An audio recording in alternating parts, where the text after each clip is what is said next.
जी इस वक्त हम union council Khairpur दरगाह सैयद गुलाब शाह के मकाम पर मौजूद हैं। तकरीबन सैलाब को 10 माह का अरसा गुजर गया है, लेकिन यहाँ पर हुकूमत, NGOs और दीगर इदारों की जानिब से यहाँ पर कोई भी बहाली के काम नहीं किए गए।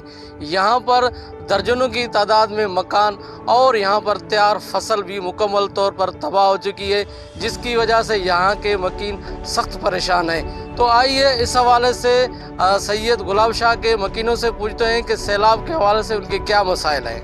ये 9 महीनों आहे जेको असां वटि हे पाणी आयो आहे, असांजे घरनि में अची पहुतो आहे।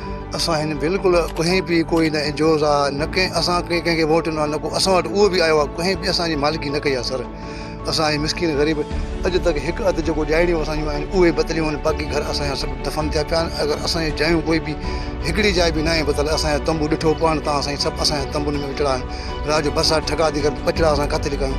हाणे बि ॾिसो अची तव्हां असांजी हालति कहिड़ी आहे। असां मिसकिन ग़रीब, असांजे लाइ कोई न एंजोज़ आहे, न कोई असांजे लाइ। असां बलूचिस्तान जे राह ॿिए मुल्क पाकिस्तान खां ॿाहिरों इंडिया में आया आहियूं, त पोइ तव्हां चओ साईं तव्हां ॾिसो था पाण असांजी इहे हालति आहे। न को एंजोज़ आहे, न को असां कंहिंजो तवन आहे। असां वञूं काॾे कंहिंखे दरख़्वास्त ॾियूं, असां अपील था कयूं ख़ुदा असांजी मदद कयो।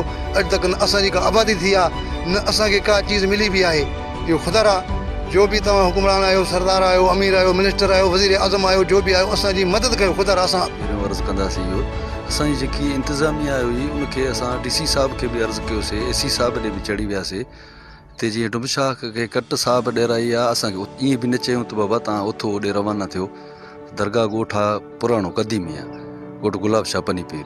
असां पुराणा हिते रहाइशी आहियूं। असांजो इंतकाल मुंहिंजो अधी गुज़ारे वियो, अधो गुज़ारे वियो बि, शुगर जा मरीज़ असां उन्हनि में पूरा हुयासीं। ॿियो इहो अर्ज़ु कंदासीं असांजा जेके हितां जा नुमाइंदा आहिनि, जीअं असांजा मोज़िज़नि मुहसिननि जेके बि आहिनि, उन्हनि ॾे चढ़ी वियासीं, लेकिन असांखे मिलियो कुझु बि न आहे भाउ, सिर्फ़ु बीमारियूं असांजे घरनि में।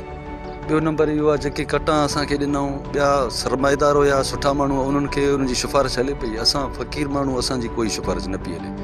असां इहो हाणे अर्ज़ु करणु चाहियूं था DC साहिब खे बि, AC साहिब खे बि अर्ज़ु करणु चाहियूं था, जेके असांजा नुमाइंदा वॾा आहिनि उन्हनि खे बि अर्ज़ु कयूं था त असां सां कुझु न कुझु त हेल्प कई वञे, जीअं असां पाण खे थोरो ठाहे था सघूं न। जी बिल्कुल, ॻोठ दरगाह सैयद गुलाब शाह के रिहायशियों का यही कहना था कि तकरीबन 9-10 माह का अरसा गुजर गया है। यहाँ पर जो सैलाब आया था इनके इलाके को बुरी तरह मुतासर किया। हुकूमत की जानब से उस्ताद मोहम्मद सिटी को बचाने के लिए डुमशाह को जो कट दिया गया था, ये इलाका भी इसमें शदीद मुतासर हुआ था। 30 के करीब यहाँ पर घर थे जो कि तकरीबन ख़त्म हो चुके हैं, लेकिन हुकूमत और इंतज़ामिया की जानब से आज तक इनका सर्वे नहीं किया गया, जिसकी वजह से इनकी आए रोज़ मुश्किलात बढ़ती जा रही हैं। लिहाजा हुकूमत को चाहिए कि फौरी तौर पर इन इलाकों का सर्वे करके इनकी बहाली के लिए काम करे, ताकि इनकी मुश्किलात कम हो सके।